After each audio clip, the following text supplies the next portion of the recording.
अच्छा, अब मैं आपको पढ़ाऊंगा कि थर्ड इक्वेशन इस ग्राफ से कैसे फाइंड आउट करते हैं।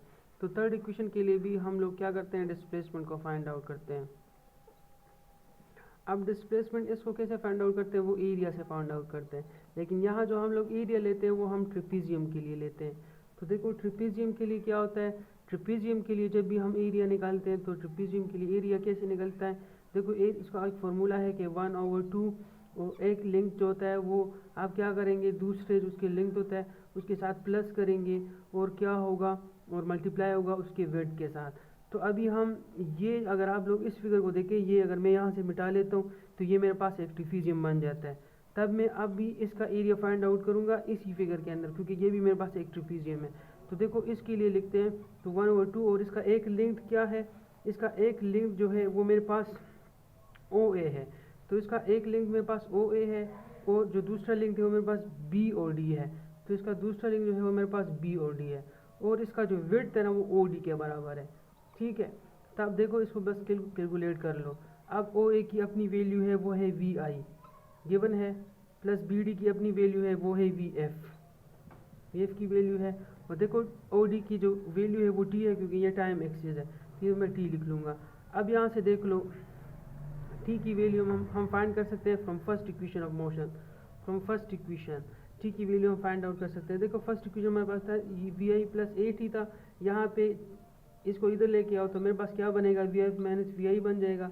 A और T इधर रह जाएगा, इधर A को बहुत से डिवाइड कर लो, ये डिवाइड हो इधर मल्टीप्लाई हो जाएगा। T की वैल्यू मेरे पास क्या रहेगी, T की वैल्यू मेरे पास VF एंड माइनस VI रह जाएगी डिवाइडेड बाई AT। अब इसकी जो ये वाली वैल्यू है ये हम इस इक्वेशन में इधर T के बजाय लिख लेंगे। ठीक है, इधर पुट कर लेंगे तो हमारे पास क्या बनेगा, हमारे पास ये आ जाएगा। देखो अब मेरे पास जो वैल्यू होगी S1/2 और देखो VI प्लस VF और मल्टीप्लाई बाई क्या होगा, वो मेरे पास क्या था VF माइनस VI और डिवाइडेड बाई T। वो हमारे पास ये वैल्यू जो है वो T की आ रही थी फ्रॉम द फर्स्ट इक्वेशन।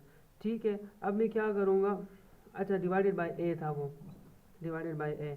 अब देखो मैं A को बहुत से डिवाइड करूँ, A इधर मल्टीप्लाई होगा तो A इधर आ जाएगा, तो S जो है मेरे पास 2A आ जाएगा, और ये मेरे पास VI प्लस VF और multiply by VF minus VI।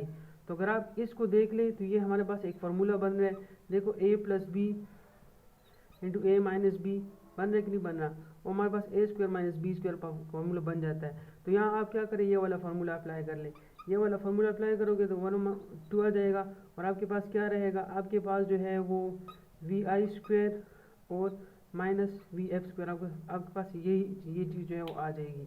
देखो तो हम इसको फर्दर कैलकुलेट करते हैं। इसको मैं मिटाता हूँ, इसको थोड़ा सा मैं आगे लिख लेता हूँ।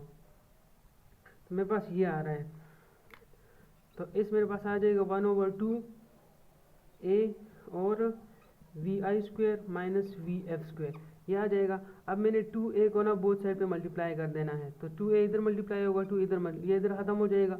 मेरे पास क्या आ जाएगा, मेरे पास 2A ऐसा आ जाएगा is equal to VI square minus VF square. ये आपके पास थर्ड वाला फार्मूला डिराइव हो गया, थर्ड इक्वेशन डिराइव्ड।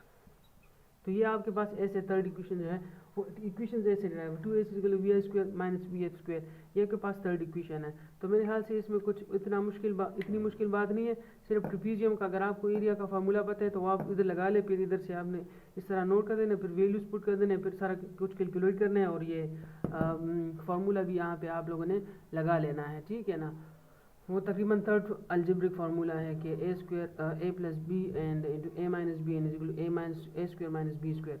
ठीक है, वही आपने चीज़ यूज़ करनी है, और फर्स्ट इक्वेशन भी निकालना आसान है, सेकंड भी निकालना आसान है, और थर्ड भी निकालना आसान है। लेकिन अगर आपको इस ग्राफ की समझ आती है और यहाँ पे जो चीज़ें मैंने दी है किस तरह की है वो सारा कुछ आसान है, लेकिन देखना होगा।